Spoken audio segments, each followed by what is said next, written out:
বাবা, এতে দেখি সোনার মোহর ঠাসা কলস। আমি তো কিনেছি জমি, এই সোনা তো আমার নয়।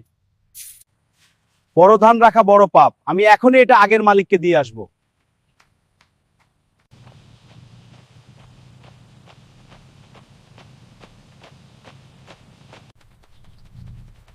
ভাই, আপনার থেকে জমি কিনেছিলাম। হ্যাঁ, কি বলছেন? জমির টাকা নিয়ে এসেছি, আর চাষ করতে গিয়ে এই স্বর্ণ ভর্তি কলস পেয়েছি। এটা আপনার সম্পদ। আপনার কাছে গচ্ছিত রাখতে গিয়ে হয়তো ভুলে গিয়েছিলেন, দয়া করে এটা নিন। ভাই, আপনি ভুল করছেন। আমি যখন আপনার কাছে জমি বিক্রি করেছি তখন জমির ভেতরে সবকিছু বিক্রি করেছি। এই সোনা এখন আপনার, আমার নয়। না ভাই, আমি তো শুধু জমি কিনেছি, সোনা কলস ক্রয় করিনি। এটা আপনার হক।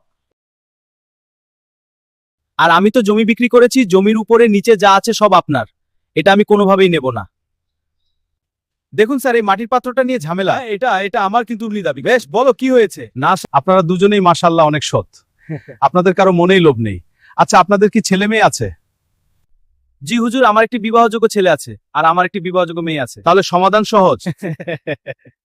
আপনারা আপনাদের ছেলে এবং মেয়ের মধ্যে এর মোহরগুলো তাদের বিয়ের খরচ এবং মোহরানা হিসেবে ব্যবহার করুন। আর যা বেঁচে যাবে তা গরিব দুঃখীদের সদকা করে দিন। ধন্যবাদ বিচারক সাহেব, আপনাকে অনেক ধন্যবাদ। বিদায় বিদায় বিদায়। অন্তরে খোদার ভয় থাকলে পরধন ভোগ করার লোভ আসে না। লোভ মার সততা, সম্মান ও প্রশান্তি দেয়। লোভ মানুষকে অশান্ত করে, কৃতিতর্ক করে। আখিরাতের কথা স্মরণ করলে দুনিয়ার লোভ নিয়ন্ত্রণে থাকে। বন্ধুরা, আজকের এই গল্পটি থেকে যদি আপনারা নতুন কিছু শিখে থাকেন তবে ভিডিওটি লাইক দিয়ে আপনার বন্ধুদের সাথে শেয়ার করতে ভুলবেন না।